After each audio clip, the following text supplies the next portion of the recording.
안녕하세요. 글 쓰는 것에 소질이 없어서 항상 사연을 듣기만 하는 청취자였어요. 속 시원하고 재미있는 감동적인 사연을 들을 때마다 저 역시 공감하며 일할 때, 또 운전할 때도 빼먹지 않고 듣는 열혈 청취자입니다. 그런데 긴 인생을 산 건 아니지만 너무 충격적인 일을 겪고 나니 누군가에게 기가 막힌 이 일을 얘기하고 싶은 생각이 들더라고요. 글재주는 없지만 그래도 차분히 저에게 일어났던 기묘한 이야기 천천히 풀어볼게요. 제 사연을 들어주시는 모든 분께 미리 감사 인사드립니다. 그럼 시작해볼게요. 저는 홈쇼핑 고객센터 상담원으로 8년째 일하고 있어요.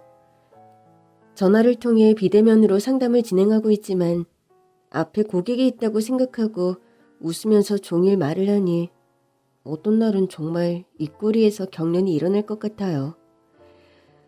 말만 들어도 진절머리 나는 진상 손님도 하루에 여러 번 만나고 말도 안 되는 일로 트집 잡히고 높은 사람 연결하라고 소리 지르는 분도 많지만 그래도 항상 감사하다고 말씀해 주시는 분들 덕분에 즐겁게 일하고 있습니다. 미야, 오늘 끝나고 피자에 맥주 콜? 완전 좋지. 그럼 1층에서 만나서 같이 가자. 좋아. 그리고 일을 하면서 좋은 점은 바로 같이 입사한 동기들이 있다는 점입니다. 힘들 때 슬플 때 같이 공감하며 위로해주는 말을 들으면 방금까지 저를 힘들게 했던 감정들이 싹 내려가는 걸 느끼거든요. 남자 동기인데도 통하는 게 많아서 자주 함께 저녁을 먹었죠. 오늘 완전 대박이었어. 이미 완판된 물건인데 반품하거나 취소하는 물건 있으면 반드시 본인한테 연락해야 한다고 난리를 치는 거야. 아니, 우리가 그 상품만 들여다보는 것도 아닌데 그게 취소가 나오는지 안 나오는지 어떻게 알아. 그리고 그 상품을 아깝게 사지 못한 고객들이 본인만 있는 것도 아니잖아. 그런 건 고객님 본인이 알아서 해야지. 그래서 어떻게 했어? 처음엔 잘 설명했지. 우리 홈쇼핑 채널에서 그 상품만 판매하는 게 아니기 때문에 우리 상담사들이 그게 취소가 되는지 안 되는지 일일이 보고 있을 수 없다. 그리고 고객님께 특별히 먼저 연락드릴 수 없다고 했더니 내가 이 홈쇼핑에 쓴 돈이 얼만데 그것도 못 해줘? 이러면서 소리를 빽 지르는 거야. 그래서 고객님처럼 10년 넘게 우리 채널만 이용하시는 고객님들 정말 많다. 저희는 모든 고객님께 동등하게 상품을 살 수 있는 기회를 드려야 한다고 했지. 어찌나 욕을 심하게 하시는지. 정말 당황스러웠어. 고생했다. 나는 오늘 사과 10개 중 6개 먹고 4개 환불해달라고 해서 안 된다고 말하느라 죽는 줄? 양심이 있어야지. 절반 이상을 드시고 그러면 곤란하지 진짜. 4개는 맛이 없을 것 같았나? 몰라. 못생겼나 봐. 이렇게 끝나고 술 한잔하며 하루 종일 있었던 일들을 푸니 스트레스도 덜 쌓이고 좋았어요. 그런데 어느 날 이 동기가 심한 독감에 걸려 3일 정도 회사를 나오지 못한 날이 있었어요. 약 잘 먹고 푹 쉬면 낫는다는 걸 알면서 너무 걱정이 되는 거예요. 저는 시간마다 괜찮냐고 문자하고 전화를 했습니다. 야, 안영민, 너 괜찮아? 약 먹었어? 괜찮아. 너도 그만 연락하고 일에 집중해. 이게 벌써 몇 번째 연락하는 거냐? 나 이제 약 먹고 잘 거니까 너도 일해. 알았지? 동기 사랑 나라 사랑이라고 걱정되니까 계속 연락하지. 밥 굶지 말고 잘 챙겨 먹고 있어. 알았지? 알았어. 오늘도 파이팅! 집도 같은 방향이라 특별한 일 없으면 항상 같이 퇴근했었거든요. 혼자 퇴근하는 길이 왜 그렇게 허전한지 그때 깨달았어요. 아, 나의 그냥 마음 잘 통하는 동기가 아니라 이성으로 좋아하는구나. 이렇게 가랑비에 옷 젖듯이 얘한테 빠졌구나 알게 됐어요. 그리고 며칠 뒤 동기가 다 나았다면서 출근했는데 제 마음을 깨닫고 나니 너무 부끄러운 거예요. 그래서 동기를 피해 다니기 시작했습니다. 야, 오늘 맥주 한 잔? 나 끝나고 수영하러 가야 해. 미안. 너 수영 배워? 언제부터? 어제부터. 그럼 나 먼저 간다. 나중에 남친이 된 동기가 그때 저 정말 삐그덕거리면서 거짓말하는 게 진짜 웃겼다고 하더라고요. 그래도 어쩔 수 없었어요. 얘는 나를 그냥 마음 잘 통하는 입사동기로 생각할 텐데 저 혼자 오버하고 좋아하는 티 내면 지금 이어지는 좋은 관계도 깨질 것 같아서 겁이 났거든요. 야, 정미. 오늘은 도망갈 생각하지 마. 오늘은 초등학교 동창들 만나기로 했는데 영어 공부, 프랑스어 공부, 탱고 배우기, 수영 배우기, 동창생 만나기. 어머니랑 데이트 약속. 너 정말 바쁜 거 아니야? 나랑 저녁 먹을 시간도 없이? 아, 나 정말 서운해. 너한테 나 이 정도밖에 안 돼? 내일 먹으면 되잖아. 나도 이렇게 내가 갑자기 바빠질 줄 몰랐어. 거짓말하지 마. 너 다 뻥이지? 아, 왜 나한테 거짓말해? 나 싫어? 나는 너 진짜 좋은데. 그건 너가 나를 좋아하는 거랑 내가 너를 좋아하는 마음이 다르기 때문이야. 말해놓고 보니 너무 창피한 거예요. 아, 이제 얘랑은 끝났구나 하는 생각이 드는 찰나 동기가 살며시 제 손을 잡아왔습니다. 아, 왜 이래? 이렇게 눈치가 없는 줄 몰랐네. 네가 나 아플 때 계속 걱정해주고 챙겨주는 게 왜 그렇게 좋던지. 계속 네 챙김받고 싶더라. 평생. 어? 어? 너 진짜 좋아한다고. 정말로. 네가 나를 좋아하는 것보다 더. 그러니까 나 계속 피하지 마. 나 너무 마음 아파. 네가 나 이렇게 피하고 도망 다니니까 꼭 내가 잘못해서 그런 것 같잖아. 아니야. 나는 혹시 내가 너를 좋아하면 네가 부담스러워할까 봐 그랬지. 그렇게 저와 남친은 주변의 우려에도 불구하고 3년이 넘도록 연애했어요. 왜냐하면 저와 남친의 성격은 극과 극이었거든요. 예를 들면 평일 내내 일했으니까 주말엔 야외로 나가서 힐링해야지. 무슨 소리야. 5일 동안 밖에 나갔으면 주말엔 집에 있어야지. 또 밖에 나간다고? 이런 식이었어요. 하지만 이런 성향의 차이는 저희에게 큰 문제가 되지 않았죠.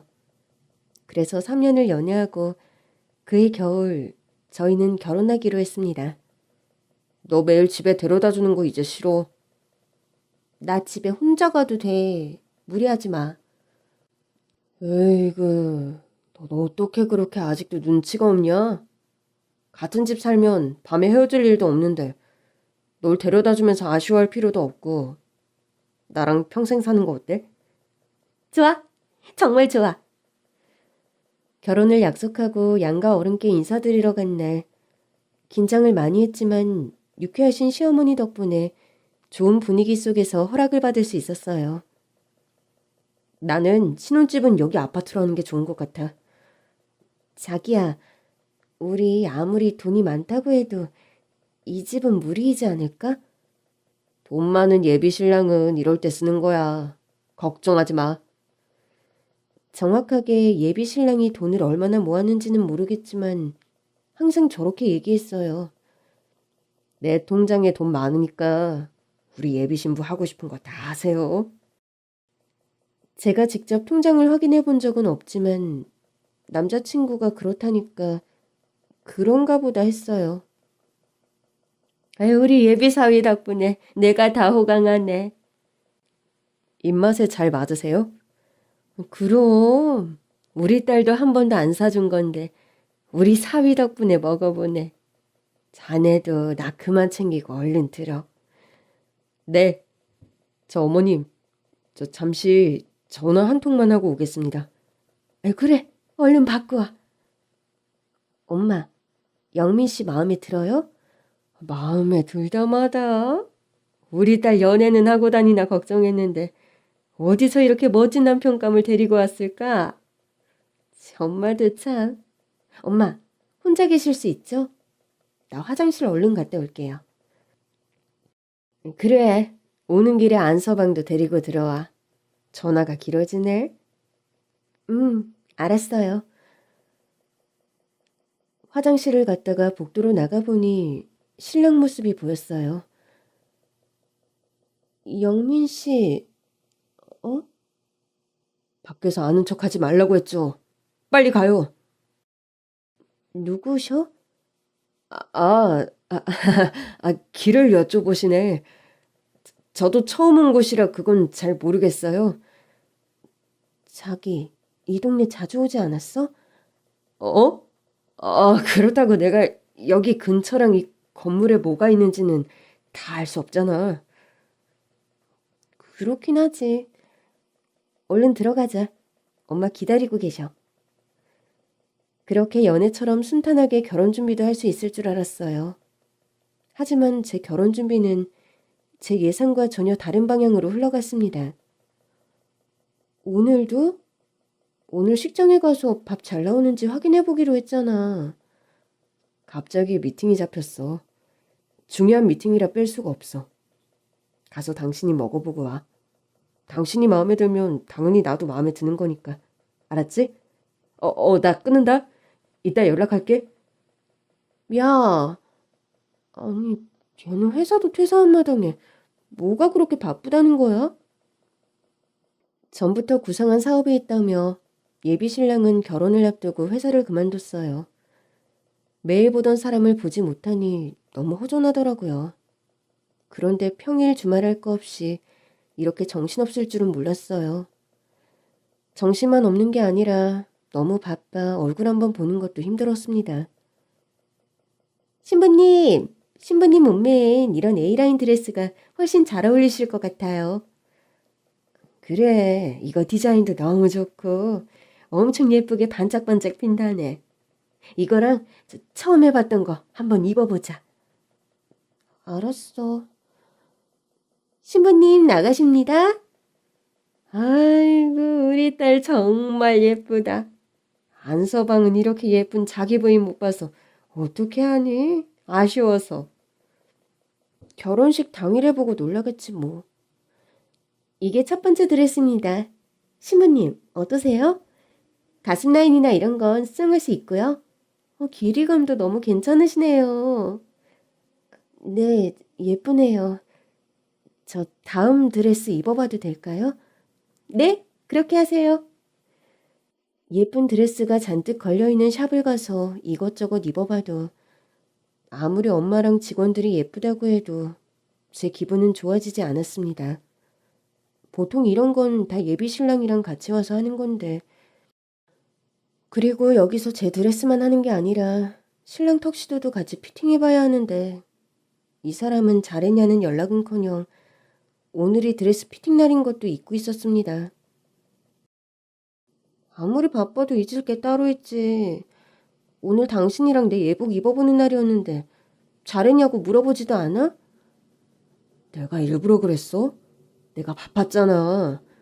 내가 지금 놀고 있는 것도 아니고. 당신은 그냥 바쁘다고만 하고 무슨 일을 하는지 왜 바쁜지 설명도 안 해주잖아. 야, 됐어. 그만 얘기해. 끊어. 나 피곤해. 여보세요? 야! 이렇게 대화를 제대로 할 수 없는 날이 너무 많았어요. 이게 뭐 저 혼자 좋아서 하는 결혼도 아닌데 왜 이러는 건지 설명도 없이 화부터 내니까 전 어떻게 해야 할지 모르겠더라고요. 안서방이 결혼 준비하랴 자기 사업하랴 바빠서 그렇지. 그리고 여자든 남자든 결혼 앞두고 다 예민해지잖아. 우리 딸도 지금 그렇지? 내가 이런 건 다 얘 때문이라고. 꼭 나 혼자 좋아해서 하는 결혼식 같잖아. 예비 신랑이라는 사람이 뭘 같이 보러 다니는 것도 없고 다 나 알아서 하라고 하는데 이러다 나중에 마음에 안 든다고 하면 그때는 어떡해. 나 정말 이 사람 왜 이러는지 모르겠어요, 엄마. 혹시 안서방 프로포즈 준비하는 거 아니니? 프로포즈? 그래. 너한테 서프라이즈로 해주려고 그렇게 너 피하고 연락도 잘 안 받는 거 아니야? 아무리 그래도 그렇지. 프로포즈 준비하는 거라면 나한테 이렇게 들키지 않게 더 열심히 연락하고 시간도 잘 내야지. 이렇게 다 티나게 준비하는 사람이 어딨어. 엄마가 몰라서 그래요. 이 사람 변했어. 그런데 그 이유를 도저히 모르겠어요. 진짜 결혼을 하고 싶은 건지조차 모르겠다고요. 처음 사업 시작했잖아. 사업 준비하느라 정신없어서 그래. 아니면 정말 큰 서프라이즈 선물 준비 중일 거야. 너무 걱정하지 마. 대신 엄마랑 다니면 되지. 엄마는 우리 딸 결혼식 준비 같이 할 수 있어서 너무 신나. 고마워요, 엄마. 내일은 그릇 사러 가기로 했잖아. 그러니까 얼른 자자. 내일 좀 많이 돌아다녀야 하는데. 네, 엄마. 주무세요. 결혼이 2개월 앞으로 다가왔어요. 예비 신랑은 여전히 바쁘고 여전히 예민했어요. 어떤 날은 다른 사람이 빙의한 것처럼 이상한 소리를 하기도 했습니다. 당신 괜찮아? 어? 내가 방금 뭐라고 했지? 나도 모르겠어. 혼자 중얼중얼거렸잖아. 아, 뭐 계산 좀 하고 있었어. 당신 뭐라고 했지? 결혼식장 뷔페 7만 원으로 하기로 했다고. 잘했어. 음식도 깔끔하고 맛있었다며. 육회도 냉동 육회 아니고 초밥도 셰프가 직접 만들더라고. 보통 결혼식 초밥은 다 기계가 만든 것처럼 모양도 똑같고 맛도 없고 또 밥이나 위에 올라간 회가 말라서 별로였잖아. 그런데 여긴 그렇지가 않더라고. 그리고 당신 턱시도 입어보러 가야 해. 조금 있다가. 조금 있다가? 오늘은 시간 된다고 했잖아. 알았어. 대신 나 옷만 입어보고 바로 가도 될까? 뭐가 그렇게 초조한지 예비신랑은 손에서 휴대전화를 놓질 못했어요. 휴대전화 좀 끄고 마음의 여유 좀 가져봐, 자기야. 무슨 말을 하는 거야? 이게 얼마나 중요한데 이걸 끄라고 그래? 아니, 안 되면 안 된다고 하면 되지. 왜 그렇게 예민하게 굴어? 빨리 가서 옷이나 입자. 나 바빠. 그렇게 서로 기분이 상해 카페를 나섰는데 기분이 이상한 거예요. 누가 우릴 쳐다보고 있는 기분이 들어서 카페를 두리번거렸지만 다들 일행과 얘기하느라 바쁜 사람들만 있더라고요. 저는 기분이 이상해 얼른 신랑을 데리고 카페를 나왔습니다. 저 청첩장 나왔어요. 둘이 그렇게 붙어 다니다니 일할 줄 알았어 정말. 그러게요. 그냥 편한 술친구라고 생각했는데 결혼까지 하게 됐네요. 영미 씨는 퇴사하고 사업 준비한다며? 무슨 사업? 아직 준비 단계라 저도 뭐라고 말씀드릴 게 없어요. 요즘 너무 바빠서 얼굴 보기도 힘들어요. 이러다 신혼여행은 제대로 갈 수 있을지 모르겠어요. 아이고, 바쁘면 좋지. 사업하는 사람은 바빠야 돼. 그래야 돈도 돌지. 맞아. 영민 씨가 인맥도 좋고 그러니까 옆에서 도와주려고 하는 사람도 많나 보다. 미희 씨, 드레스는 어디서 했어? 저 그냥 매니저가 소개해준 곳으로 갔어요. 그런데 예쁜 드레스는 진짜 많더라고요. 언니들도 여기서 드레스해요. 제가 어딘지 알려드릴게요. 신혼여행은 발리로 간다고 했지? 네, 발리 많이 가서 저도 가보고 싶었어요. 사람들 앞에선 이렇게 결혼을 앞두고 행복한 예비 신부인 척했지만 제 속은 썩기 일보 직전이었습니다. 예비 신랑은 여전히 무슨 일인지 설명도 없이 계속 바쁘고 여전히 예민해 연락만 하면 짜증이 가득한 통화를 하고 끊었어요. 그 통화 길지도 않았는데 2분도 안 되는 짧은 통화 시간 동안 어찌나 짜증을 내던지. 이럴 거면 결혼하지 마. 더러워서 안 해. 이렇게 엎어버리고 싶은데 이미 엎기엔 청첩장도 다 돌렸고 예약도 다 끝마쳐서 어쩔 도리가 없더라고요. 생각도 많고 머리도 아픈데 또 누가 뒤에서 고의적으로 저를 쳐다보며 쫓아오는 소리가 들렸어요. 제가 네 걸음 걷다 멈추면 뒤에 따라오는 사람도 걷다 멈추고 제가 빨리 걸으면 뒤에 따라오는 사람도 빨리 걷고 저는 너무 무서워서 있는 힘껏 뛰어 집으로 들어갔습니다. 너 왜 이렇게 뛰어왔어? 무슨 일 있어? 엄마, 자꾸 누가 나를 몰래 쳐다보면서 따라오는 것 같아. 나 너무 무서워. 쉬, 괜찮아. 정말 그런 사람이 보이면 엄마랑 같이 바로 경찰에 신고하자. 알았지? 그렇게 예비 신랑과의 관계 때문에 퇴근길뿐만 아니라 점심시간에 어딜 가도 따라오는 눈길 때문에 초예민해져 있던 어느 날. 그날은 결혼을 일주일 남긴 날이었어요. 무일씨, 누가 찾아왔는데? 저를요? 할아버지 한 분이 미희씨를 꼭 만나야 한다고 밖에 서 계셔. 저를 찾아올 할아버지는 없는 것 같은데 하며 나가보니 중절모를 쓰신 노신사분이 서 계셨습니다. 안녕하세요. 저를 찾아오셨다고요? 이거 받으세요. 이게 뭐예요? 결혼 전날 여기 적힌 곳으로 가보세요. 네? 이렇게 쪽지만 주시고 노신사는 가버리셨습니다.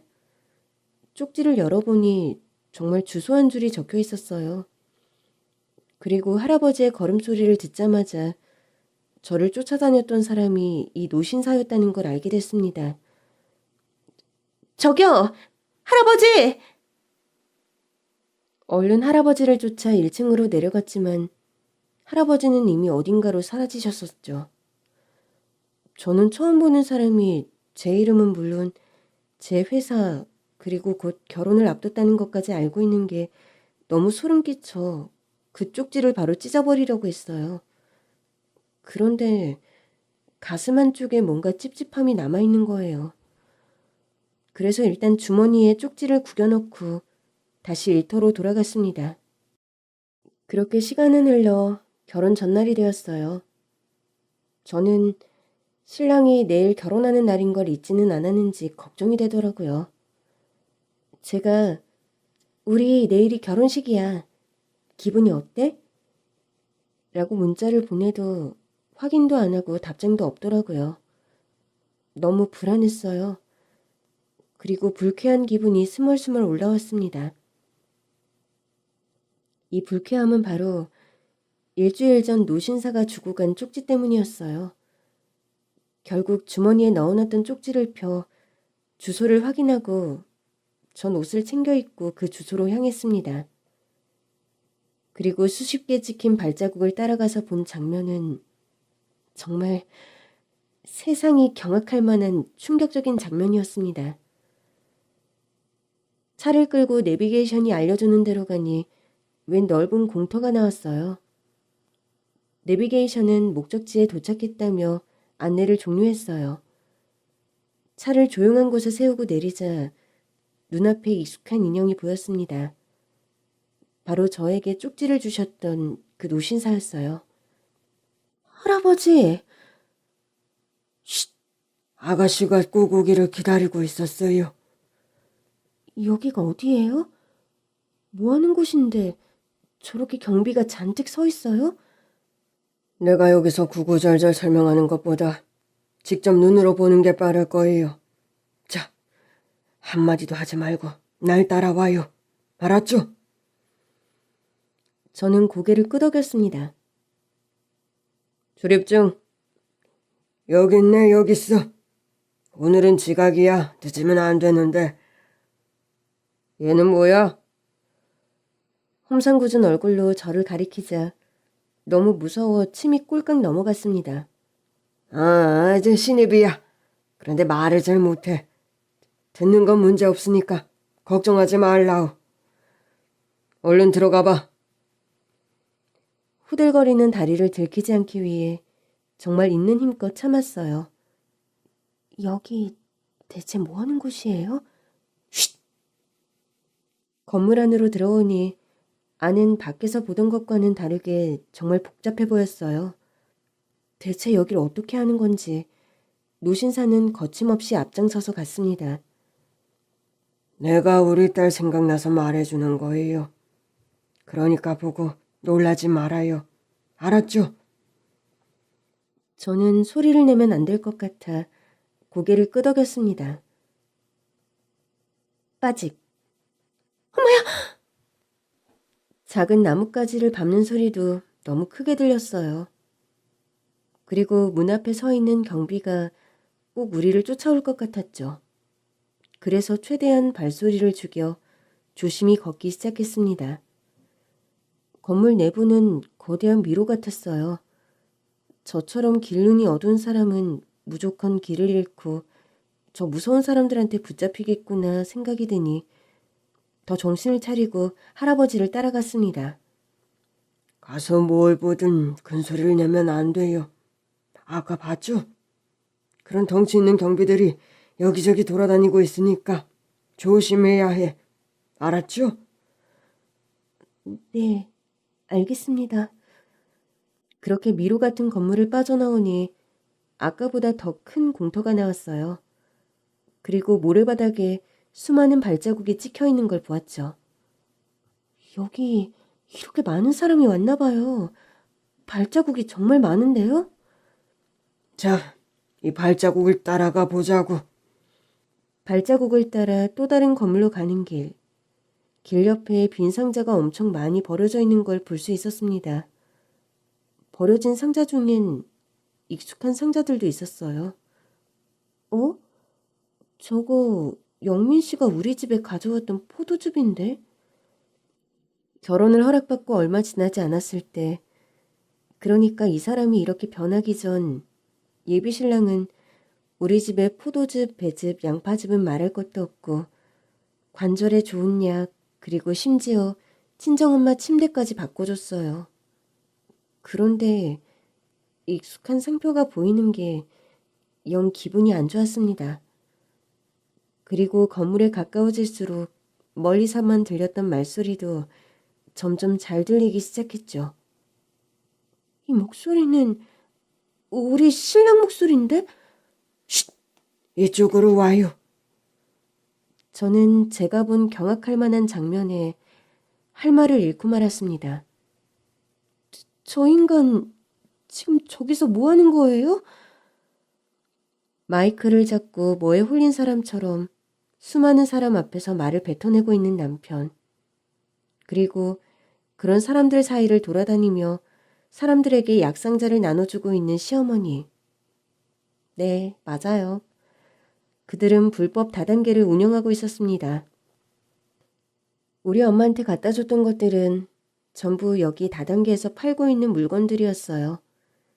그래서 들어올 때 봤던 빈 상자들이 익숙했던 겁니다.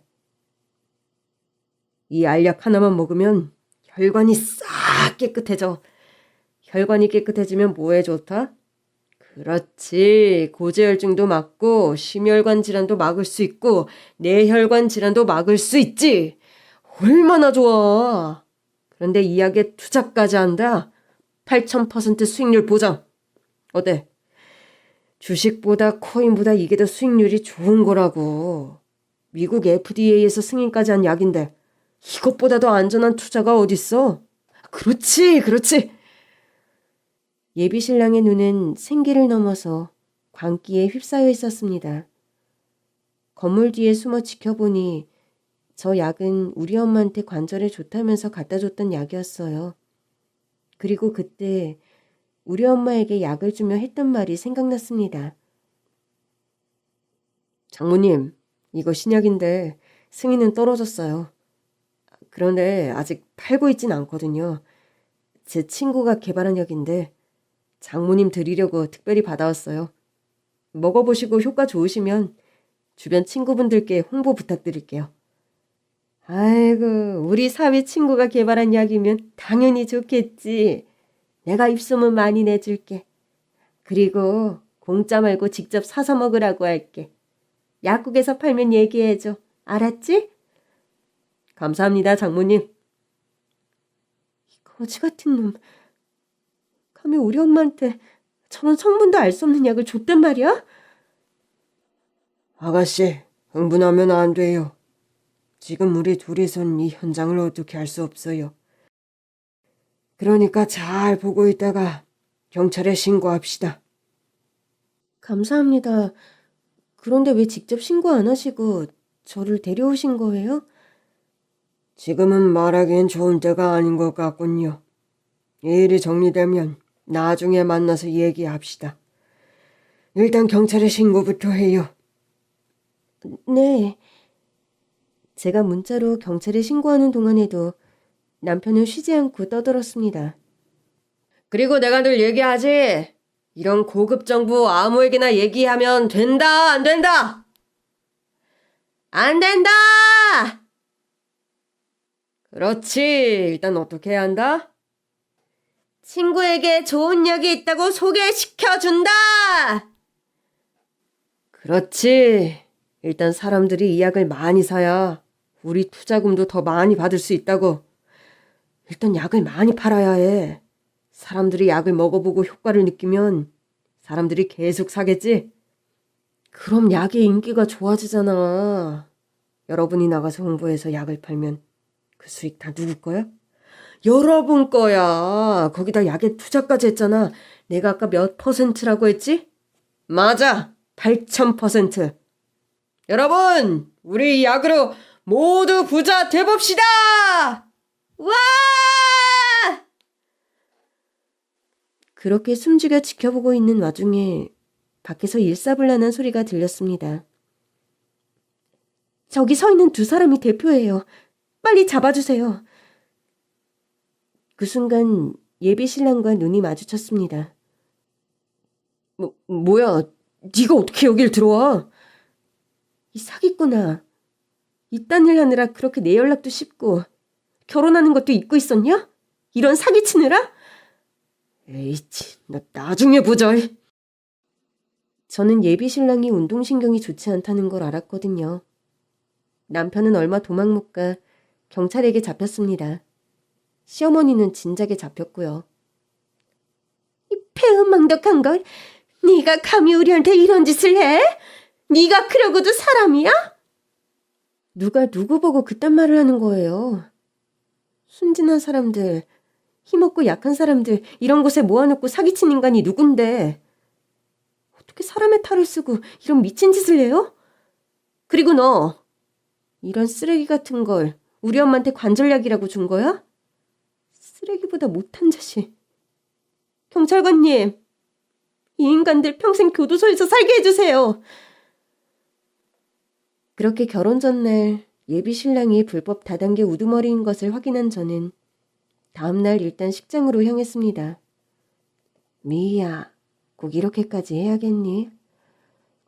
엄마, 결혼이 한 달, 아니 일주일 앞둔 것도 아니고 하루 전날 엎어졌는데 언제 사람들한테 일일이 다 연락해. 그냥 사람들 앞에서 내가 직접 얘기하는 게 편해. 너무 걱정하지 마요, 엄마. 나 정말 괜찮아. 이제라도 모자가 똑같이 사기꾼이란 거 알았으니까 얼마나 다행이에요. 자칫 잘못했으면 엄마까지 속아 넘어갈 뻔했다고요. 그러게나 말이다. 난 그 약이 정말 좋은 약인 줄 알고 열심히 먹었는데 혹시 몸에 무슨 문제가 생기는 건 아니겠지? 나 약 거의 다 먹었는데. 안 그래도 약이 어떤 성분으로 이루어졌는지 확인할 거예요. 괜찮을 거니까 너무 걱정하지 말아요, 엄마. 그리고 죄송해요. 네가 뭐가 죄송하니? 이게 네 잘못도 아닌데. 그놈이 작정하고 우리를 속였는데 우리가 어떻게 뒤에서 이런 짓을 하고 다닌다는 걸 알겠니? 다행히 그 노신사분이 너에게 알려줘서 정말 다행이지. 그분께 이 고마운 마음을 어떻게 전하니? 안 그래도 며칠 뒤에 만나 뵙기로 했어요. 정말 은인이시잖아요. 고마운 마음을 어떻게 전해드려야 할지 모르겠어요, 엄마. 그 노신사 만날 때 엄마도 같이 가자. 이런 건 같이 인사드려야 해. 알았어요, 엄마. 그리고 다음날 결혼식 당일 전 드레스 대신 검은 옷을 입고 하객들의 사이로 걸어가 하객들 앞에 섰습니다. 저희를 위해 이렇게 귀한 시간 내주셔서 정말 감사합니다. 우선 이렇게 좋은 날 왜 드레스를 입지 않고 그것도 혼자 이곳에 서 있는지 궁금해하실 것 같은데 결론부터 말씀드리면 제 남편이 될 뻔했던 사람은 지금 불법 다단계 업체 운영으로 어제 경찰에 붙잡혔습니다. 제 말이 끝나기가 무섭게 하객석에선 믿을 수 없다는 반응이 나왔습니다. 우선 이 영상을 먼저 보시죠. 저는 오늘 아침 방송된 뉴스 영상을 재생했습니다. 100억 원대 불법 다단계 업체를 운영한 대표가 어젯밤 구속됐습니다. 이들은 혈관에 좋은 신약이 있다며 신약에 투자하면 8,000% 수익률을 올릴 수 있다고 사람들을 현혹했습니다. 뉴스에 나온 업체 대표는 제 예비 신랑입니다. 이 사실을 진작 알았으면 여러분의 귀한 시간 이렇게 뺏지 않았을 텐데 어제 새벽 제가 그 현장을 직접 보고 경찰에 신고했습니다. 남편이 될 뻔했던 사람은 수많은 사람을 모아놓고 가짜 약을 팔고 있었고 이 약 개발에 투자하면 8,000% 수익을 가져갈 수 있다는 말도 안 되는 말로 사람들을 속이고 있었습니다.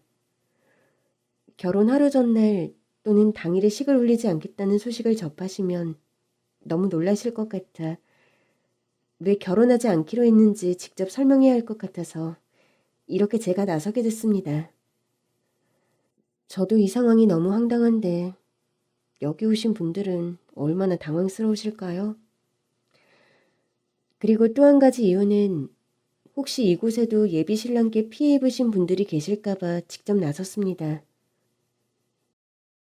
최근 약 3개월 사이 예비 신랑이 사업을 한다는 이유로 돈을 요구했거나 물건을 사달라고 부탁을 받으신 분이 계신다면 반드시 경찰에 신고해 주세요. 그 돈은 결코 좋은 곳에 쓰이지 않았을 겁니다. 분명 사업적 투자가 아니라 이런 불법적인 물건을 구매하는 데 사용했을 수도 있고 그냥 본인이 쓰고 다녔을 수도 있습니다. 저는 결혼 준비하면서 이 예비 신랑 얼굴을 제대로 본 적이 없습니다. 연락이 잘 되지 않았고 연락이 돼도 짜증 부리기 일쑤였죠. 어젯밤 현장을 급습하고 집으로 돌아오는 길 제가 예비 신랑의 무관심과 짜증에 지쳐 훨씬 전에 파혼했으면 어땠을까 생각해 봤습니다. 그럼 저 역시 아무것도 모른 채 그냥 속상해하고 있었겠죠. 하지만 어제 그 현장을 알게 된 덕분에 제 결혼은 물론 많은 사람의 돈도 지킬 수 있게 됐습니다. 저는 지금 슬프다기보다 제 자신에게 화가 납니다. 이런 인간인 걸 왜 진작 몰랐을까? 왜 더 빨리 그 현장을 찾아가지 않았을까? 내가 조금만 빨리 그 현장을 찾았다면 조금이라도 피해를 줄일 수 있었을 텐데 왜 망설였을까? 어쨌든 잡았으면 된 거라고 저를 많이 위로해 주셨어요. 이제 후회는 그만하려고 합니다. 시어머니와 예비 신랑은 반드시 처벌받을 것이고 여러분은 이제 더 이상 피해가 없길 바랄 뿐입니다. 주말 시간 이렇게 시간 내어 결혼식장을 찾아주셔서 다시 한번 감사드립니다. 꼭 피해 입으신 분들이 계시다면 반드시 경찰에 신고해 주세요.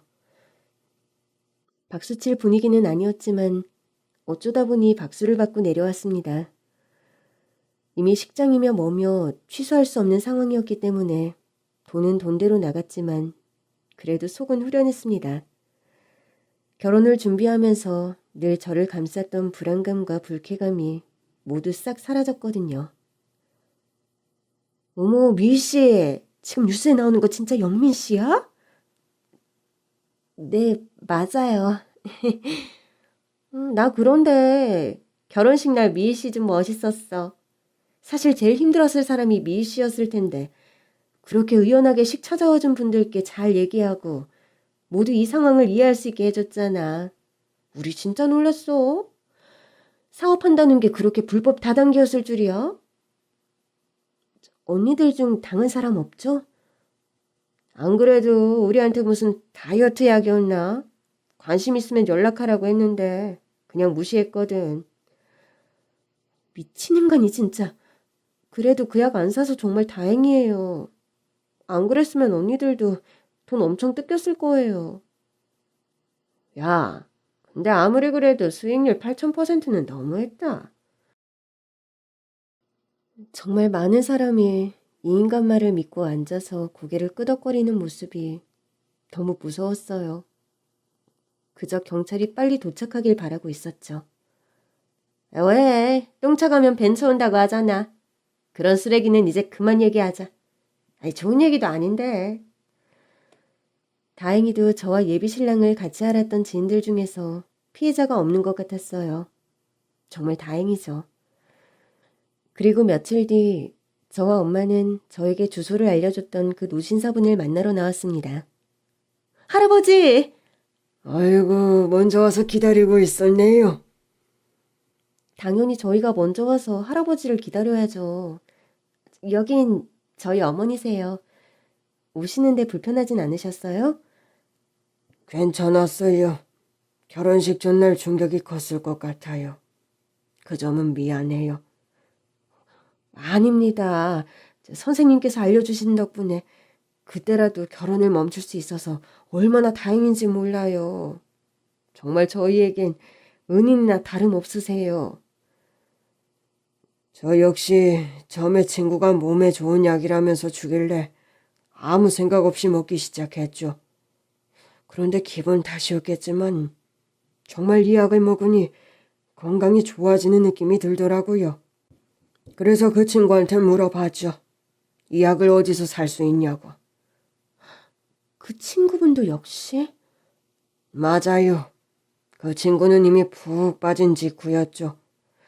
사람을 한 명 더 데리고 올 때마다 투자한 금액의 2배 이상 되는 돈을 준다고 하더군요. 저는 그냥 그 약을 사고 싶어 친구를 따라갔고 거기서 예비 신랑과 시어머니를 만났습니다. 아주 무서운 사람들이었어요. 저에게 이렇게 혼자 쓸쓸하게 있다가 죽을 거냐고 돈이 있어야 자식들도 찾아오고 하는 거라면서 권유를 했죠. 가족의 정이 그리웠던 저는 그 말에 넘어가 거기에 빠지고 말았습니다. 자제분들은 다 어디서 살고 있나요? 모두 외국에서 살고 있어요. 아내는 재작년에 암으로 세상을 떠났고요. 아내가 엄청 고통스럽게 하늘나라로 갔어요. 그 모습이 계속 남아있었나 봐요. 이기적이게도 나는 그렇게 고통을 느끼며 죽고 싶지 않다는 생각이 강해 약을 사기 시작했죠. 같이 운동하는 사람들한테도 그 약을 팔고, 그리고 자식들에게 신세지고 싶지 않아 당시 외국에서 힘들게 일해 번 돈으로 보내준 용돈을 모으고 모아 몽땅 투자를 했죠. 하지만 알다시피 결과는 좋지 않았어요. 빠져나오는 것도 쉽지 않으셨을 텐데 어떻게 그만두게 되신 거예요? 난 빠져나온 게 아니에요. 오히려 도망 다니고 있었죠.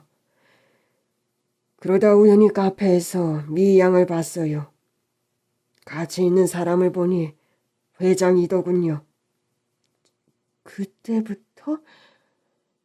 네, 미 씨를 본 순간부터 빨리 저 사람과 멀어지게 해야겠다는 생각이 끊이질 않았어요. 얼핏 결혼한다는 얘기를 듣고 무조건 저 결혼을 말려야겠다 생각했죠. 우리 막내딸이 생각나 미 양을 더 도와주고 싶었어요. 아유, 정말 감사드려요. 선생님 아니었으면 어쩌면 우리 재산까지 날릴 수도 있었겠다는 생각이 들더라고요. 아주 지독한 놈들이에요. 한번 목표를 세우면 목표를 이룰 때까지 끈질기게 매달리죠. 그래서 미 양에게 직접 그 현장을 보여주고 싶었어요. 말로 듣는 것보다 현장을 보는 게 효과가 좋을 거라고 생각했죠. 미 양 덕분에 그 자리에서 두 사람을 현행범으로 체포할 수 있었어요. 정말 고마워요. 아니에요. 감사 인사는 저희가 드려야죠. 선생님 덕분에 사기꾼과 결혼도 안 하게 됐고 더 이상의 피해자도 나오지 않게 막을 수 있었어요. 정말 감사드려요. 저도 감사합니다. 저는 용기가 없고 무서워서 쉽게 신고하지 못했어요. 그런데 미 양은 주저하지 않고 신고도 하고 본인이 본 것들을 증언하기까지 했죠. 그것도 용기가 없으면 그러지 못해요. 미 양은 직접적으로 피해본 게 없잖아요. 그런데도 이렇게까지 해줘서 너무 고마워요. 정말 고마워요. 전 당연히 해야 할 일 한 거예요. 그리고 이거 받으세요. 저랑 어머니가 준비한 건데 작지만 꼭 받아주세요. 네? 아이고, 이런 거 안 줘도 됩니다. 안 돼요. 꼭 받으셔야 해요. 그렇게 노신사와 헤어지고 엄마와 집으로 돌아왔습니다. 엄마, 나 근데 아쉽거나 그러지 않고 그냥 속이 시원하다? 엄마가 미안해. 이런 애일 줄 모르고 네가 연락 잘 안 된다고 했을 때 프로포즈 준비하는 거 아니냐는 말도 안 되는 얘기 했었잖아. 미안해. 아이 참, 엄마는 그게 뭐가 미안해. 엄마는 나 위로해 주려고 그런 거잖아. 그걸 아직까지 마음에 담아두고 있었어? 결혼 앞두고 그렇게 속 끓였는데 나도 어쨌든 이렇게 결혼 안 하게 돼서 엄마 속이 다 후련하다. 엄마, 그런데 아직도 사위가 있었으면 좋겠어? 아니, 난 우리 딸만 있으면 되는데? 예비 신랑과 시어머니는 각각 5년, 7년형을 선고받았어요. 저는 저들이 저지른 죄에 비해 너무 낮은 형량이라 생각했는데 두 사람은 이것도 억울했는지 항소를 했더라고요. 참. 반성은커녕 오히려 사람들 돈을 벌게 해줬다고 뻔뻔하게 얘기하는 모습에 정말 돌이라도 던지고 싶은 심정이었어요. 너희들은 사람 되긴 글렀구나. 예, 발리가 이렇게 좋은 곳이었니? 나도 처음 와보는데 정말 좋다. 엄마, 내일 아침에 요가 강습 받으러 갈래요? 좋지. 잘 봐. 엄마 엄청 유연하다. 난 2년째 필라테스 하고 있거든요. 신혼여행지로 정했던 발리는 엄마와 함께 다녀왔어요. 날짜를 옮기느라 비행기 티켓이며 호텔이며 위약금을 엄청 물었지만 뭐 어때요? 엄마가 좋아하시면 됐죠. 누구 때문에 망친 신혼여행인데 그냥 넘기긴 너무 아쉽잖아요. 예비 신랑이 저를 만나고 싶어 한다는 연락을 받게 됐어요. 면회 갔다 온 사람이 얘기해 주더라고요. 이런 사기꾼을 챙겨주는 사람이 아직도 있다는 거에 놀랐고 그 면회 갔다 온 사람도 혹시 예비 신랑이 운영했던 업체랑 뭔가 관계가 있었는지 의심이 되더라고요. 그러면서 저는 딱 잘라서 말했습니다. 이제 우린 결혼할 사이도 아니고 그 사람은 그저 사기꾼일 뿐인데 그런 더러운 면상을 제가 왜 보고 있어야 하나요? 저는 하고 싶은 말도 없고 들을 말도 없으니까 내 이름 그 더러운 입에 함부로 올리지 말라고 하세요. 나오면 결혼 관련 위약금 문거 전부 다 사실증명 보낼 테니까. 10개의 물속은 알아도 1개의 사람 속은 모른다고 하잖아요. 뒤에서 그런 짓을 하고 있을 줄은 정말 꿈에도 몰랐어요. 저는 1년 동안 결혼 때문에 너무 많은 에너지를 썼고 심적으로 너무 힘들었는데 이런 인간을 제 손으로 경찰에 넘길 수 있어 너무 후련했어요. 여러분, 제 얘기 어떠셨어요? 제 이야기도 여러분에게 속 시원한 한 방을 드렸길 바라봅니다. 글재주도 없고 말주변도 없는 제 얘기 긴 시간 들어주셔서 정말 감사합니다. 저는 지금도 주변 사람에게 누가 몸에 좋은 신약이라며 먹어보라고 관심 있으면 투자하라고 얘기하면 무조건 의심부터 하라고 얘기해요. 약 개발은 그렇게 쉬운 게 아니고 그렇게 말도 안 되는 수익률은 있을 수 없다고 얘기합니다. 여러분도 꼭 명심하셔야 해요. 저는 지금도 열심히 고객님들 상담하며 지내고 있어요. 여전히 진상 손님한테 시달리고 있고 또 살갑고 친절한 고객님 덕분에 감동도 받고 그렇게 살고 있어요. 늘 좋은 날만 있을 순 없겠죠. 하지만 솔직히 이렇게 기묘하고 거창하고 속 시끄러운 일은 이제 더 이상 생기지 않았으면 좋겠어요.